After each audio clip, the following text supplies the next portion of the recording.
কি ব্যাপার, বিরিয়ানির দোকানটা কোথায় গেল? এখানে তো থাকতো, কি সুন্দর বিরিয়ানি দিত। এই তো কাকুরা, যে কাউকে জিজ্ঞেস করি। আখু ও দিতে এখানে আছে, এখানে বিরিয়ানির দোকানটা উঠে গেল কেন গো? কি সুন্দর 5 টাকার বিরিয়ানি দিত, টিফিন খেতে গেলাম আমি। কোথায় গেল গো দোকানটা? আরে যে ছেলেটাই বিরিয়ানি করতো না, ডেলি একটা করে কুকুর মেরে আর বিরিয়ানি করতো। একদিন কুকুর ধরে কাটছিল, পুলিশ দেখতে পেয়েছে, তুলে নিয়ে চলে গেছে। ভাবো তো মালতী, ওই কুকুরের মাংস দিয়ে বিরিয়ানি হয়েছে, তুমিও তো খেতে, আমিও খেয়েছি। খেয়ে বাবা ওই ঘিন্নায় ভাত খেতে পারিনি কদিন।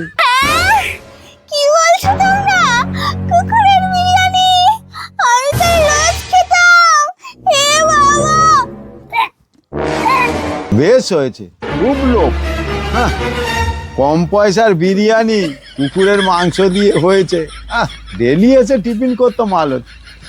বাহ, চেহারাটাও ভালো হয়েছে কুকুরের মতো।